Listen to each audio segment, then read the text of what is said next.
நடந்து ஓடுறான், குதிக்கிறான், ஆனந்தம், சந்தோஷம்.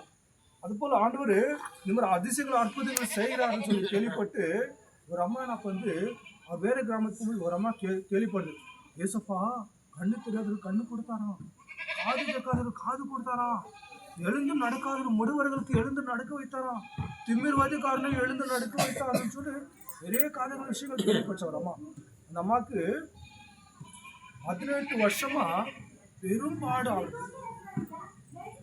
நமக்கு பெரும்பாடு, ரொம்ப பெரிய பாடு அவளுக்கு. ரத்தப்போக்குனால ரொம்ப பாதிக்கப்பட்டு அவளுக்கு இந்த சொத்துகளெல்லாம் ஆஸ்பத்திரிக்கு மருத்துவ செலவழித்து அவள் சொத்தை அழிந்து போனதான் வேதத்தில் சொல்லுது. அவளோட சொத்தை சம்பத்து அவளோட பணங்கள் எல்லாமே அழிந்துதான். மருத்துவக்கே செலவு பண்ணலாம், எல்லாவற்றையும் செலவழித்து ஒன்றுமில்லாத இன்றைக்கு யார் சுகப்படுத்த முடியாததுக்கு பலவீனமாக இருக்கும்போதும் எப்பட்ட இயேசு ஒருத்தருக்கு அற்புதங்கள் செய்கிறான்னு கேள்விப்பட்ட உடனே அந்த அம்மா ஒரு இடத்துல ஒரு சிந்தனை வருது. நம்ம ஒரு இடத்துல ஒரு காரியம் வருது, எப்படியாவது போயிட்டு ஏசப்பா வஸ்திரத்துக்கு போய் நான் பார்த்தா போதும் சுகமாகும். யாருதுன்னா போய் வஸ்திரத்தோட சுகமாகுங்களா? சுகமாமா. ஆனால் இந்த அம்மா சொல்கிறா, அவரோட ஓரத்தில் வஸ்திரத்து ஓரத்தில் நான் தொட்டாக்கா சுகமாகனு அந்த அம்மா நம்புகிறான். அவ்வளோ விசுவாசம் நம்புகிறான். சொல்லிட்டு என்ன பண்ணுறா, ஏசப்பா சுற்றி நெடிச்செல்லாம் இருக்கிறாங்க. யாருக்கும் தெரியாத கஷ்டப்பட்டு சந்திர கொஞ்சம் பூந்து போயிட்டு கொஞ்சமாக போய் ஏசப்பா துணியை போய் தொட போகிறாங்க. அம்மா தான் உடம்பு சரியாது, 18 வருஷமாக கஷ்டப்படுறான். போயிட்டு என்ன பண்ணா, வஸ்திரத்தை ஓரத்தை தொட்ட உடனே ஏசப்பா கிட்ட இருந்த பவர் வல்லமை கடந்து போய் அந்த அம்மா மேலே போய் பட்ட உடனே அம்மா உடனே சுத்தமானாங்க, சுகமானாங்க, கிளனானாங்க, ஆரோக்கியம் உண்டானது.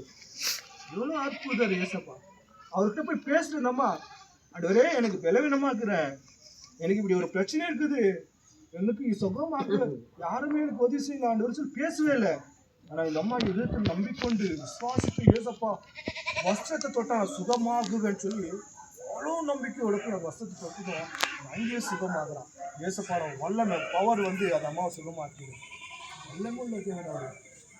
உங்களுக்கு பிரச்சனை இருந்தாலும் அவர் கேள்வி நிச்சயமாக அவர் என்ன பண்ணுறாரு, அவர் உங்களுக்கு ஆசீர்வதிக்கிறார். உங்களை இந்த மாதிரி அவர் நிறைய அதிசயங்களும் அற்புதங்களும் அவர் செய்து கொண்டே வந்தார். நிறைய ஜனங்களுக்கு நன்மை செய்து அன்பு காட்டி என்ன பண்ணாரு, அன்பு காட்டி அன்போடு பேசுவார். ஏசப்பா யாருக்கு கோபமாக பேச மாட்டார். அவ்வளோ நல்ல தேவன். இப்படியா இருக்கும்போதும் ஒரு வாட்டி என்ன பண்ண ஜனங்க, இந்த மனுஷனும் இந்த உலகத்துல நிலங்களை பார்த்தா நிறைய பேர் பிடிக்காது. நான் சொல்லு இவன் எப்படின்னா கெட்டவனா ஆக்கணும்னு நிறைய நம்மளுக்கு பின்னால் ஒரு கூட்டம் இருக்கும். நம்ம எவ்வளோ நல்லவனா இருந்தாலும் நம்மளுக்கு தெரியாமல் ஒரு கூட்டம் என்னை கெட்டவனாக்கிறது ஒரு கூட்டம் இருக்கும். அது போல் ஏசப்பாவை கூட இவர் கெட்டவனா எனக்கு ப்ரூவ் பண்ணணும், இவரை கெட்டவனே நல்லவர் இல்லை கெட்டவர் சொல்லி ப்ரூவ் பண்ண சொல்லிட்டு நிறைய சதிகள் திட்டுறாங்க ஒரு கூட்டம், ஒரு ஜனங்கள் ஏசப்பா இருக்கும்போது. அப்போ என்ன பண்ணுறாங்க, அந்த கூட்டத்துக்கு கையில் ஒரு பெண்மணி சிக்கிறான். இந்த பெண்மணி வந்து